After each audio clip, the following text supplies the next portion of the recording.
Hello and welcome to this game pickup video. Today I'm going to show you video games and a little more. And this episode I wanted to try something different. Something that I've been kind of thinking about for the past few weeks. And like I probably said before, I'm thinking of doing these videos bi-weekly. Except that I have some news. So right now I won't be able to buy video games for a while. So I will not be making more game pickup videos for a good while.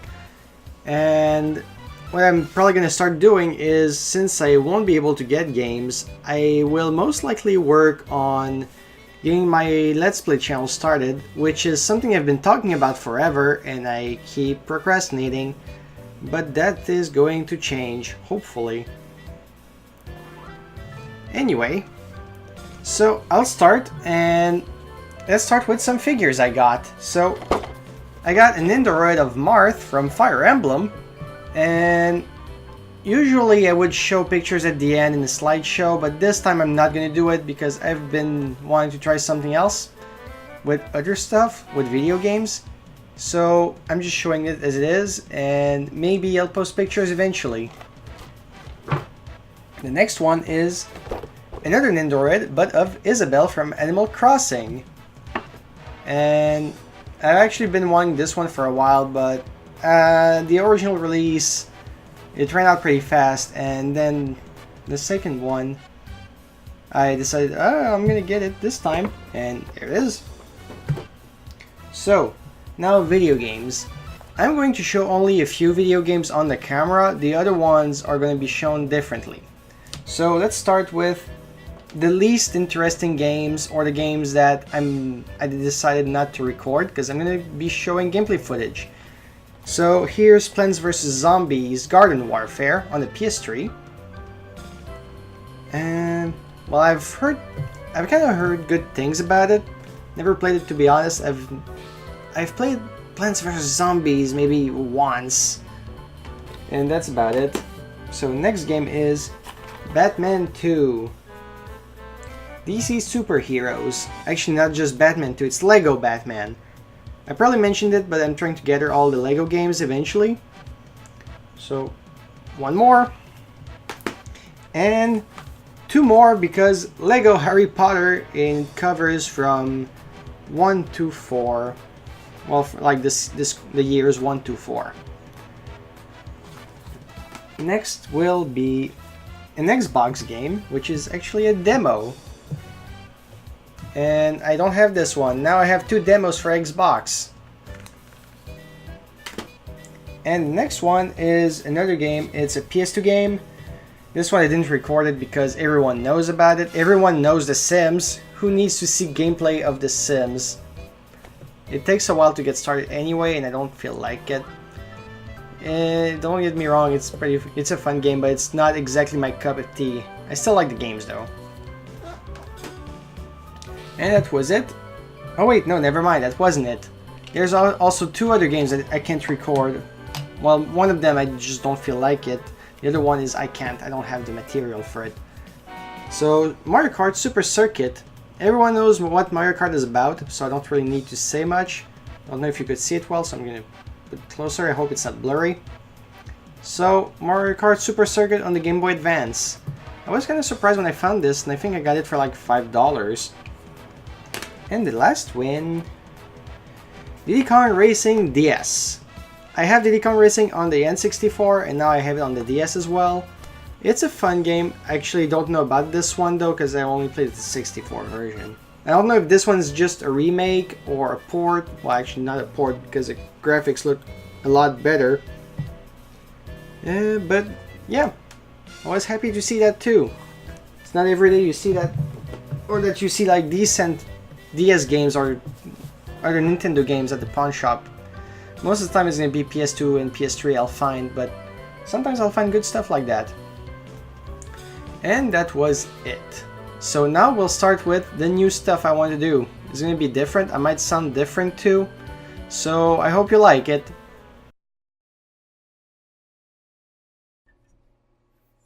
First, let's talk about Spy Hunter. It's a game developed and published by Midway.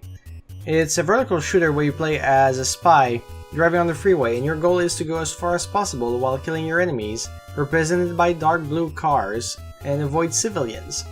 This includes the bikers, light blue and brown cars. So here's what the enemies do. Most enemies will attempt to push you off the road. The irregular cars will try to pop your tires by extending spikes from their wheels. The armored cars are immune to bullets and will only bump into you. They have a lot of pushing power. The limos will shoot you. This kills you in one hit if it hits. Then there's the helicopter. This one will drop bombs on your head as you go, but it'll go away eventually. As far as gameplay goes, the game itself doesn't have an ending, so there really isn't a limit on as long as you live. There is a point counter at the top right of the screen, and the faster you go, the faster it goes up. This comes with the risk of colliding with cars, which kills you instantly. It's also really easy to make it happen. Fortunately, for a certain amount of time, you have infinite cars, but once the time is up, you need to score a certain amount of points to get more cars. You can score points by killing enemies too. You can kill them by pushing off the road, or by shooting them, except the big ones. Like I said earlier, they're immune to bullets. But be careful not to be too close when you shoot down a car, because you'll bump into it and you'll die. If you shoot a civilian, you'll get a penalty. You won't lose points, but the counter is frozen for a moment. So whatever you kill while you have a penalty doesn't count. Same goes for how far or fast you travel, it still won't count. The helicopters, as I've said before, will drop bombs on you, and there's nothing you can do about it except dodge, unless you have the missiles. Then you can shoot it down. Along the way, you'll encounter vans with power-ups. There are 3 of those. Oil slicks, which will make enemies slide to the sides. You can hold a button to extend the time of use. Smoke screens, which pushes enemies to the sides. This will make them go off-road and they'll crash. But because of its duration, it's very likely you'll kill civilians too, and that will give you a penalty. Same with oil slick. They can also kill civilians, except it's easier to not do it. And then there's the surface-to-air missiles. These are really useful, but they're only good against helicopters. And there's also obstacles along the way, other than the civilians being in the way all the time, especially the motorcycles, because if you shoot it, it's gonna pop right back, and it's gonna be just a little more on the side, and you'll hit it. There's the puddles. There's a bunch of puddles on the road, and they affect everyone. So it can either save or kill you, really. An enemy is hit, well, they might just end up in front of you, and if you're going at full speed, it's gonna kill you, but if you're lucky, they'll just end up on the other side. And also, if you kill an enemy and then they hit a puddle right after, it's also going to push them anyway, and most likely you're gonna hit them and it's gonna suck. Next, we'll talk about Tecmo World Wrestling, developed and published by Tecmo on the NES. In this game, you assume the role of a professional wrestler. You train to become stronger, and then you fight in the ring against another wrestler. So, how do you play this game? When you start the game, you get to choose your wrestler. There's 10 of them, and each of them have special abilities. Or more like specialties, actually. For example, Akira Dragon specializes with back brain kick and German suplex, while El Tigre prefers backdrop and Northern right suplex. I've only tried 2 characters, Akira and Rexbeat. To say the least, I'm terrible at this game. I don't know what I'm doing. Sometimes I'll be suplexing someone, then winning the match. The next moment I'm down on the mat and the count reaches 3. Before every match, this girl, who I think is your coach, gives you the option to train or not. You can do squats, sit-ups, or push-ups. They all have the same result in the end. To train, all you need to do is mash the A button to fill the meter and increase your power by 1 for each meter filled. After that, you're sent into the ring and you fight your opponent in order. At least that's what I think it's like, because last I played as Akira, I was fighting El Tigre, which is written as number 2, and when I took Reg's beat, I was against Akira, which is listed as number 1. Honestly, if I would have won at least once, I would have shown you what happens when you win. But that's not the case, so I didn't manage to get a single win after 4 matches. I will instead show you the screen of defeat. Here you go. The last NES game of this list, Ironsword, Wizards and Warriors 2, is a game developed by Zippo Games and published by Acclaim Entertainment. From the looks of the cover, I was expecting I'd be playing as Fabio or something that would look like him a bit, but that's not the case, sadly. I'm a little disappointed. Anyway, here we go. This game is a sequel to Wizards and Warriors. In this title, you take on the role of Kuros, the greatest warrior who defeated the evil wizard Malkil. Even though he was defeated, he's back in the land of Sindarin, where he took the form of 4 elementals: wind, water, earth, and fire. Now your quest is to defeat those elementals, but to do that you need to gather the pieces of the Ironsword. You will need the help of 4 animal kings to progress through the levels. For example, in the first level, wind, you need to find a golden egg to proceed to the next area. And for that to happen, you need to give it to the Eagle King. He brings you to the clouds, and then you bounce wherever you go, and then there's slopes everywhere. It made me fall a lot. Also, I don't think being in full plates in the clouds is such a good idea. So about the gameplay. As far as I'm concerned, this game is hard. You cannot swing your sword when you jump, but if you're facing enemies or projectiles, your sword will hit them anyway. As you go, you will find various items, which I have no idea what they are used for. And some that don't really seem to do much. I found a sword! What have I been using then? Well, it seems to give me a little more range on my attacks, but half the time you're jumping, so you can't really swing anyway. A helmet? Doesn't really seem like it's protecting me from anything more really, but it looks different. You can also find money in chests. There's also a merchant, but to be honest, it seems like buying food from him is kind of a waste. It doesn't really heal that much, and you need 2 items to heal a bit. But hey, you can gamble too, which is bad, for me at least. I won my first try and got greedy and tried again. I lost more money than I won. Anyway, I've only played for about 30 minutes before my thumb started hurting. I think I'm pressing too hard because air control is not easy. One thing I really like about this game though is the soundtrack. It has really nice music, and it was composed by David Wise, the same guy who made the Donkey Kong Country soundtrack. To be honest, I'm going to give this game another chance later. And who knows, maybe I'll even do a let's play for this one. Now let's jump on the Sega Genesis with The Lion King. It starts. Developed by Westwood Studios and published by Virgin Interactive, The Lion King is a platformer based on the Disney movie of the same name. In this game, you play as Simba. There is not really any plot being introduced to the game, but from what I've seen, I'm pretty sure it features levels based on scenes of the movie. There are a few mechanics to this game.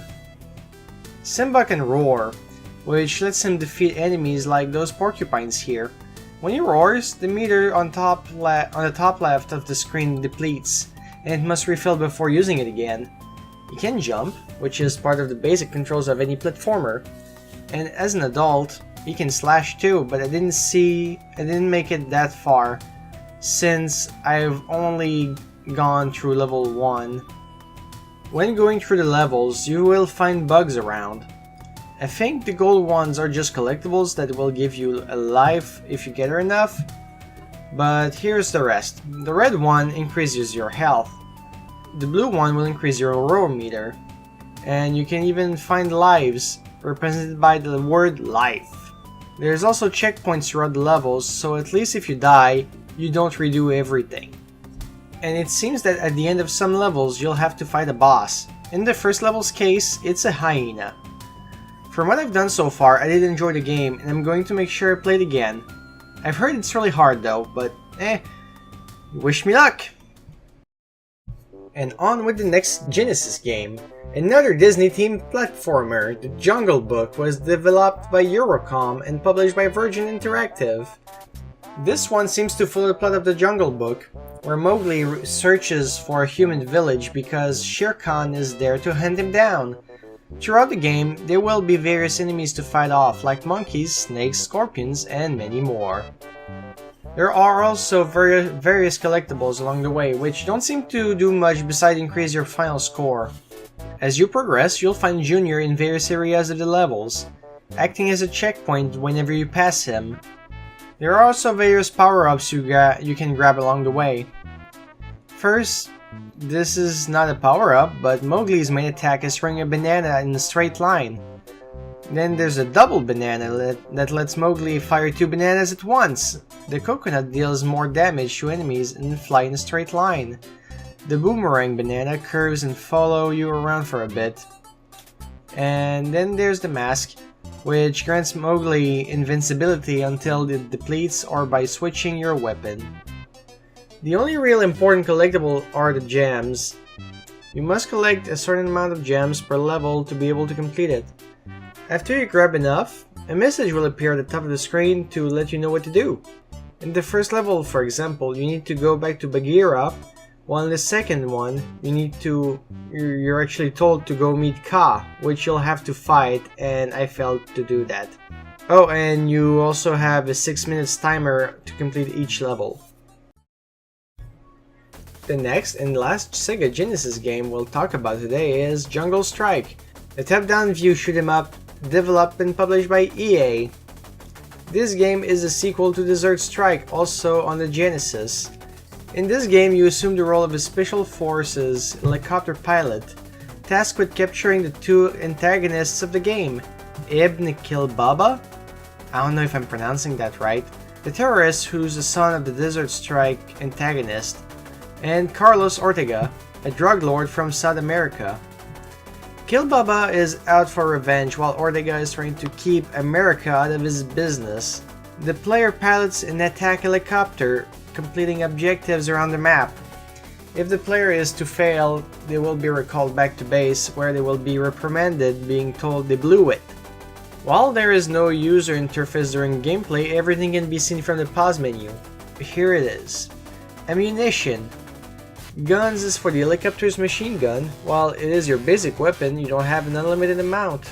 Hydras are rockets, so they're stronger than the machine gun, but you have less of those.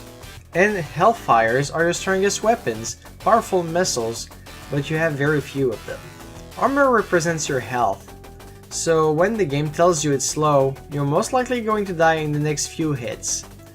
Fuel is how long you can fly. If it runs out, your aircraft will crash and you'll lose a life. Fortunately, you can pick up fuel and ammo around the map.